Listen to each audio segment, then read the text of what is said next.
M P اے چاہے opposition کا ہے چاہے حکومت کا ہے وہ صرف لوٹنا چاہتا ہے۔ اگر یہ لوٹتے بھی تو اچھا تھا اگر ہوتا کہ اپنے حلقے کے لیے لوٹ رہے ہیں، یہ صرف اپنے اور اپنے خاندان کے لیے لوٹ رہے ہیں۔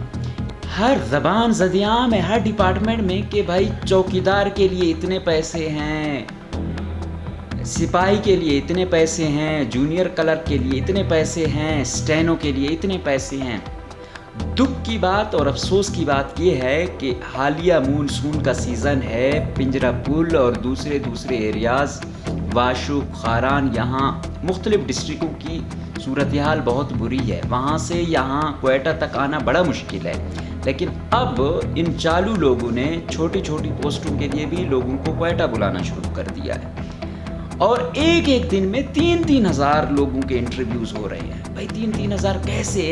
پھر انوائرنمنٹ میں اب یہ ہو رہا ہے کہ لوکل گورنمنٹ ہے، انوائرنمنٹ ہے، جنگلات ہے، وہ لوگ جو شاید جنہوں نے اپلائی بھی نہیں کیا، اور اگر کچھ لوگوں نے اپلائی کیا اور وہ ٹیسٹ میں پاس بھی نہیں کر سکے لیکن وہ لوگ انٹرویو دے رہے ہیں، تو سمجھ جائیں کہ ان کی گیم کہیں نہ کہیں ڈن ہے، اور اس میں بغیر منسٹر اور سیکریٹری اور ڈی جی کے یہ نہیں ہو سکتا۔ تو یہ تمام مل کر یہ جو ہے نا یہ گورکھ دندے میں ملوث ہے۔ تو یہ تمام چیزیں جو فیک ٹیسٹ ہوئے ہیں، جو انٹرویو ہوئے ہیں، تو عوام نے اگر کرنا ہے تو عوام سیاستدانوں تو ویسے جا رہے ہیں، یہ جو وہ کر رہے ہیں اس میں بیوروکریسی ہی ملوث ہے۔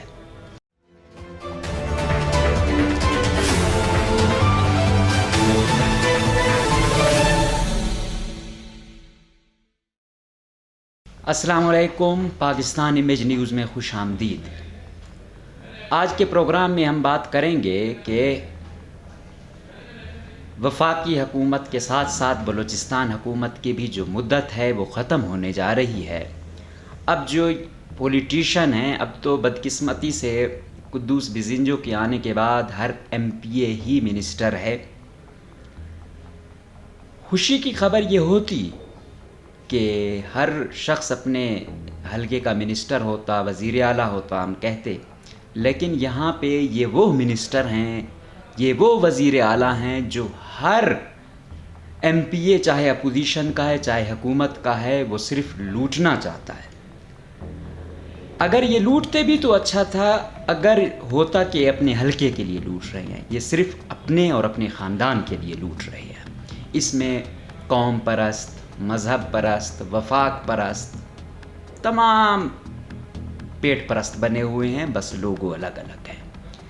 ابھی جو ہم دیکھ رہے ہیں کہ پہلے ایسے ہوتا تھا کہ ترقیاتی اسکیموں میں لوگ پیسے لیتے تھے، لیکن اب ہر زبان زدیام ہے ہر ڈپارٹمنٹ میں کہ بھائی چوکیدار کے لیے اتنے پیسے ہیں، سپاہی کے لیے اتنے پیسے ہیں، جونیئر کلرک کے لیے اتنے پیسے ہیں، اسٹینو کے لیے اتنے پیسے ہیں۔ یہ بڑے دکھ کی بات ہے۔ اب یہ روزگار نہیں، یہ کاروبار بن گیا ہے، اور اس میں ڈائریکٹ مطلب ظاہری بات ہے کہ یہ سیکریٹری اور منسٹر کے اس کے بغیر تو نہیں ہو سکتا۔ اب آپ کے سامنے ہے کیا ہو رہا ہے، اسمبلی میں آوازیں بلند ہو رہی ہیں، اس کے باوجود کوئی ایکشن لینے والا نہیں ہے۔ دکھ کی بات اور افسوس کی بات یہ ہے کہ حالیہ مونسون کا سیزن ہے، پنجرا پل اور دوسرے ایریاز واشو خاران، یہاں مختلف ڈسٹرکوں کی صورتحال بہت بری ہے، وہاں سے یہاں کوئٹہ تک آنا بڑا مشکل ہے۔ لیکن اب ان چالو لوگوں نے چھوٹی چھوٹی پوسٹوں کے لیے بھی لوگوں کو کوئٹہ بلانا شروع کر دیا ہے، اور ایک دن میں 3,000 لوگوں کے انٹرویوز ہو رہے ہیں۔ بھائی 3,000 کیسے؟ ایک ہی وقت میں آپ 3 ڈویژن کے 4 ڈویژن کے کیسے کر سکتے ہیں؟ لیکن آپ نے دیکھا کل پرسوں جنگلات میں یہ ہو رہا تھا، پھر لوکل گورنمنٹ میں، پھر انوائرنمنٹ میں۔ اب یہ ہو رہا ہے کہ لوکل گورنمنٹ ہے، انوائرنمنٹ ہے، جنگلات ہے، وہ لوگ جو شاید جنہوں نے اپلائی بھی نہیں کیا، اور اگر کچھ لوگوں نے اپلائی کیا اور وہ ٹیسٹ میں پاس بھی نہیں کر سکے لیکن وہ لوگ انٹرویو دے رہے ہیں، تو سمجھ جائیں کہ ان کی گیم کہیں نہ کہیں ڈن ہے، اور اس میں بغیر منسٹر اور سیکریٹری اور ڈی جی کے یہ نہیں ہو سکتا۔ تو یہ تمام مل کر یہ جو ہے نا یہ گورکھ دندے میں ملوث ہیں۔ اب ہم دیکھ رہے ہیں مختلف عدالت کسی چیز پہ اسٹے دیتی ہے اور کسی اس پر جو ہے نا بالکل کھلا ہاتھ دیا ہوا ہے. ایگریکلچر میں اتنی پوسٹیں تھیں، ادھر اندھیر نگری مچی ہوئی ہے. اس کا سیکیٹری جونیئر ترین سیکیٹری بٹھایا ہوا ہے اور دھڑا دھڑ یہاں سے کوئی 1200-1300 پوسٹیں اب ایسی نکل رہی ہیں. اور اس کا جو منسٹر ہے، آپ کو پتہ ہے اس منسٹر میں پچھلے جب برکانی ڈی جی لیویز تھا تو اس نے جو اپنی لسٹ دی تھی اس میں برکانی کو کوئی اور کیا کہا ہوگا کہ یار میرا یہ ایک بندہ ڈالو، کسی اور نے کہا ہوگا. اس لسٹ میں سے صرف 1 یا 2 نام چینج کیے تھے، صرف 1-2 نام. منسٹر صاحب نے کہا کہ بھائی بالکل اگر یہ 2 نام ہوں گے تو میری وہی ہے، اس کو کینسل کر دو. تو یہ اس ٹائپ کے ریوڈ منسٹر ہیں. اور یہ ابھی جس طریقے سے ایگریکلچر والے منسٹر کو دبا کے رکھا ہوا ہے اور ساتھ ساتھ اس کے چہیتے وہ دوسرا جو عمران خان ہے جس کو لائے ہوئے ہیں سوشل ویلفیئر میں، ادھر بھی دھڑا دھڑ 2 نمبر بھرتیاں جو ہے نا جاری ہیں، ٹیسٹ انٹرویو ہو رہے ہیں. انہوں نے اندھیر نگری مچائی ہوئی ہے. ان کی پہلی پوسٹنگ یہ ہیں، ابھی یہ لگے ہیں. ان کو سال 1.5 ہوا ہے سیکیٹری بنے ہوئے، لیکن یہ اتنے بے لگام ہیں کہ ان سے کوئی پوچھ نہیں سکتا. اور دھڑا دھڑ جو ہے نا اپنے چہیتے لوگوں کو یہ نواز رہے ہیں. اس سے یہ ہو گئی ہیں یہ ملازمتیں. اب آتے ہیں ایس این جی ڈی اور وزیر اعلیٰ سیکریٹریٹ پر. S N G A D services general and administration department, جو بڑا دعویٰ کرتے ہیں کہ ہم پورے صوبے کا نظام چلانے والے ہیں، اس میں بدقسمتی سے پہلے کوئی اکا دکا غریب سفارش پہ کوئی سیکیورٹی گارڈ یا نائب قاصد لگتا تھا، لیکن اس دفعہ مجھے نہیں لگ رہا. میڈم بشرا رند صاحبہ آئی ہیں تو اپنا اسپیشل سیکیٹری بابر خان کو لائی ہیں. درمیان میں پھر سی ایم ہاؤس میں بیٹھا ہوا ایک شخص جس کی میڈم بشرا رند صاحب سے کا کافی کوآرڈینیشن ہے، انہوں نے کہا ہے کہ بھائی شاید بابر آپ کے اس کا نہ ہو تو اس کو بھی چینج کرتے ہیں. اس کو چینج کرنے کی کوشش کی گئی. بابر سیکیٹری فائنانس جانے کی کوششوں میں تھا، لیکن جو زاہد سلیم نے بڑی تگڑی سفارش کی اور وہ زیادہ شوقین تھے سیکیٹری فائنانس بننے کے، تو وہ چلے گئے اور ان سے زوراور ثابت ہوئے.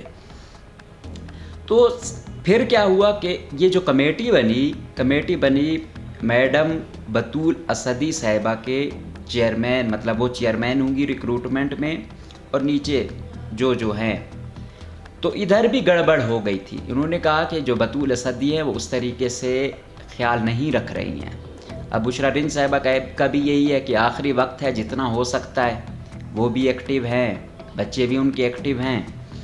تو سیاستدانوں کا تو آپ کو پتہ ہے کہ وہ تو کہتے ہیں کہ جتنا ہو سکتا ہے سمیٹ لو. تو پھر کیا ہوا کہ بطول اسدی کو یہ لگانا چاہ رہے تھے D G coastal development authority, تو وہاں پہ پھر وہ نہیں لگ سکیں. اور پھر یہ کہا بھی گیا کہ اگر ایسا ہٹائیں گے تو کورٹ کی جانب جایا جائے گا. پھر ان کی کہیں نہ کہیں سیٹلمنٹ ہوئی ہوگی. جو ایس این جی ڈی کی ابھی ہو رہے ہیں ٹیسٹ انٹرویو، تو اس میں کہا یہی جا رہا ہے جو جونیئر کلرک کے ہیں یہ تو 12 اگست تک جا رہے ہیں، اور 12 اگست ہی آخری مطلب مدت ہے بلوچستان گورنمنٹ کی. اس کے بعد اس نے آٹومیٹیکلی ختم ہو جانا ہے. تو اب یہ جو میری معلومات ہیں یہ آرڈر روم کو نکالنے کی کوشش کر رہے ہیں.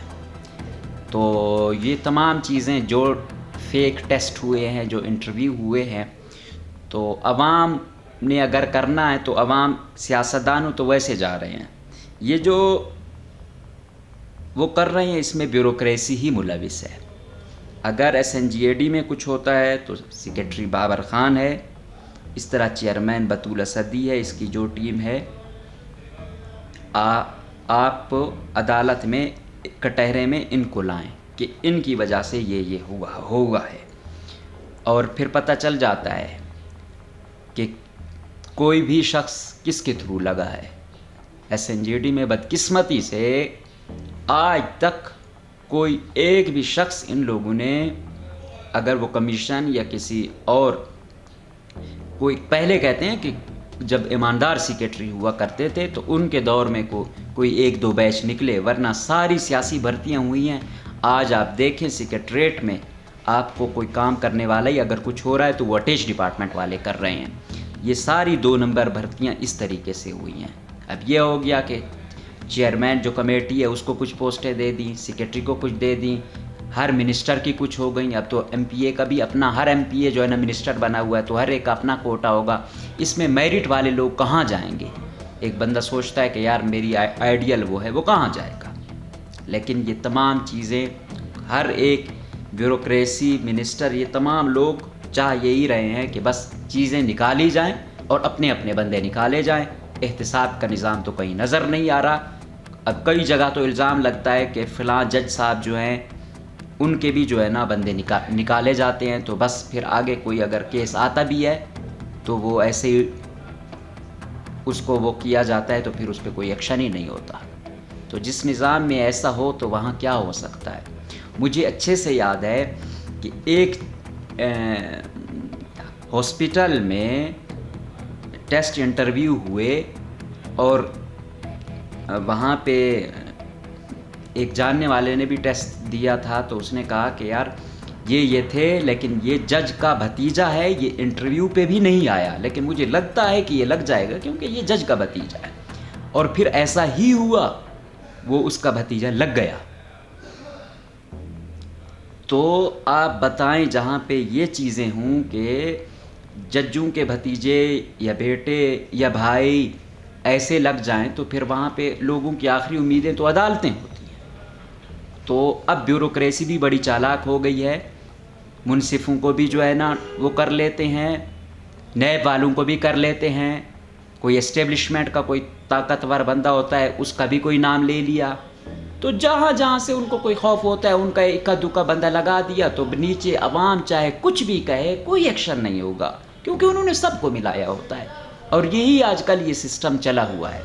اب سی ایم ہاؤس کے جو بھرتیاں ہوئی ہیں، سی ایم ہاؤس میں جو بڑے صاحب بیٹھے ہوئے ہیں وہ بڑے شوقین ہیں ماشاءاللہ سے۔ سی ایم ہاؤس اسلام آباد میں بھرتیوں کے کچھ زیادہ ہی شوقین ہیں، کیونکہ اس نام پہ وہ بھرتیاں کرتے ہیں، پھر ادھر والے کوئی 4-5 ملازم پھر وہ اپنے گھر پہ رکھتے ہیں۔ ابھی جو میری معلومات ہیں، جو سی ایم ہاؤس کی جو کمیٹی ہے اس کا جو چیئرمین بنایا ہے سلطان بگٹی کو بنایا، جو ایڈیشنل سیکریٹری ہیں، کچھ پوسٹیں اس کو دی گئی ہیں، کچھ باقیوں کو دی گئی ہیں، سیکشن افسر کو سنا ہے سب سے زیادہ دی گئی ہیں۔ تو یہ تمام لوگ جب اس طریقے سے لگیں گے کہ اس کا اتنا کوٹا ہے، اس کا اتنا کوٹا ہے، اس کا اتنا کوٹا ہے، اور پھر وہ لوگ جب اس طریقے سے اپنے چہیتے لوگ لگاتے ہیں، پھر وہ لوگ حکومت کی خاطرداری نہیں کرتے، وہ پھر جو لگانے والے ہیں ان کے ملازم بنتے ہیں، نہ کہ حکومت کے ملازم۔ ہاں، حکومت سے ان کو تنخواہیں جا رہی ہوتی ہیں، اور آپ اندازہ لگا لیں کہ اسلام آباد جیسے شہر میں بیٹھ کے کسی کے گھر میں اگر 5 ملازم ہوں تو پھر اس سے بڑی شہنشاہیت کیا ہوگی؟ تو اب تمام ان چاہے لوکل گورنمنٹ ہو، جنگلات ہو، ایگریکلچر ہو، ایس این جی ڈی ہو، سی ایم ہاؤس ہو، جو ڈپارٹمنٹ ہے، بس یہی ہے کہ جلدی جلدی اپنے لوگوں کو کھپاؤ۔ تو پہلے اتنا ہی ہوتی تھی کہ یار چلو ٹھیک ہے 70% اپنے لوگوں کو کھپاؤ، 30 میں میرٹ بھی لگاؤ، کوئی غریب بندہ ہوتا ہے اس کو بھی ایڈجسٹ کرو، لیکن اب نہیں ہے۔ اب اگر کسی غریب نے بھی لگنا ہے تو کوئی چیز بیچ کے لگنا ہے، کوئی والدہ کے وہ بیچ دیا، کوئی گائے بیچ دی، کوئی زمین کا ٹکڑا۔ اب تو میں اپنے علاقے میں کئی ایسے میں نے کیس دیکھے ہیں، جو لوگ لگنا چاہ رہے تھے انہوں نے اپنی زمینیں بیچی ہیں۔ تو اس سے آپ اندازہ لگا لیں کہ یہ ہے کہاں پہنچے ہوئے ہیں لوگ۔ اب روزگار جو ہے نا محنت پہ نہیں ہے، تعلیم پہ نہیں ہے، صرف پیسوں پہ آیا ہوا ہے۔ پہلے سفارش ہوتی تھی، سفارش پہ کسی غریب کا کام چل جاتا تھا، اب وہ سفارش بھی پیسہ بھی اس سے لیتے ہیں جس کی اتنی سفارش ہو، تو بہت مشکل ہو چکا ہے۔ اس لیے نوجوان بہت مایوس ہے۔ تو ان کے لیے ضروری یہ ہے کہ جو بھی چاہے ججوں میں کوئی سمجھتے ہیں کہ بھائی، اور ہیں بھی ایسے، آج بھی کچھ ایسے جج ہیں جو انصاف پسند ہیں، وکیلوں میں بھی کچھ ایسے ہیں، صحافیوں میں بھی ہیں، جو بیوروکریسی ہے اس میں بھی ہیں۔ تو جو ایسی 2 نمبریاں کرتا ہے، تو جو مین ذمہ داران ہیں یہ بیوروکریسی ہے. جو یہ کرے گا ان کے خلاف ثبوتوں کی روشنی میں کیس کریں، اور پھر بیڈا ایکٹ ہو، چاہے وفاقی ایکٹ ہو، چاہے عدالتی وہ ہے، ان کے خلاف سخت سے سخت کارروائی ہو. ورنہ کچھ بھی نہیں رہا. پہلے کچھ امیدیں ہوتی تھی سرکاری ملازمت سے، نوجوان کچھ پڑھتا تھا، کوئی امید ہوتی تھی.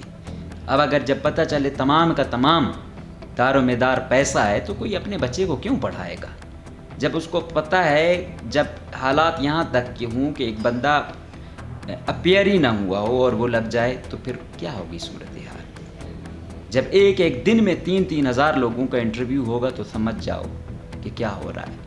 تو جب آپ لوگوں نے لگانا ہوتا ہے یا پیسوں پہ جس طرح زبان زدیام ہے چیزیں، تو کم سے کم لوگوں کو اتنی دور دراز تکالیف تو نہ دیں، ان کو ان کی امیدوں سے تو نہ کھیلیں. بتا دیا کریں کیوں ان لوگوں بیچاروں کو وہ وہاں سے آنا، پھر یہاں کسی ہوٹل میں ٹھہرنا، پھر اگلے دن جانا، اتنی دور دور کے 1500 تک ان بیچاروں کے رکشوں کے کرائے لگ جاتے ہیں. تو خدا را یہ ڈرامے جو ہے نا یہ بند کیے جائیں. اور چیف جسٹس صاحب اور کور کمانڈر نئے تمام سے گزارش ہے کہ یہ بھرتیاں آپ کے سامنے ہو رہی ہیں، ان بھرتیوں میں پھر پتہ نہیں کب آئیں یا نہ آئیں، ان میں کچھ نہ کچھ میرٹ کو جو ہے نا یقینی بنائیں. اگر ہونا ہے آپ لوگ ہی کر سکتے ہو، باقی تو کوئی امید نہیں ہے اگر آپ لوگ سنجیدہ ہو اور کچھ کرنا چاہتے ہو. اگر نہیں کرنا چاہتے تو بس پھر اندھیر نگری ہے، پھر کچھ بھی ہو سکتا ہے.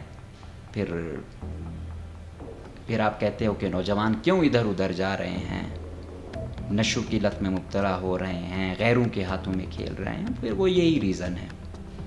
اور جب وہ آپ ان چیزوں کو لائٹ لیتے ہیں، ایزی لیتے ہیں، پھر وہ اس صورت میں ہمارے سامنے آتا ہے. پھر ہم کہتے ہیں کہ بھائی یہ کیا ہو گیا. تو ہم اگر وقت پہ چیزوں کو ٹھیک کریں تو شاید یہ نوبت نہ آئے. اجازت دیجیے. اللہ حافظ.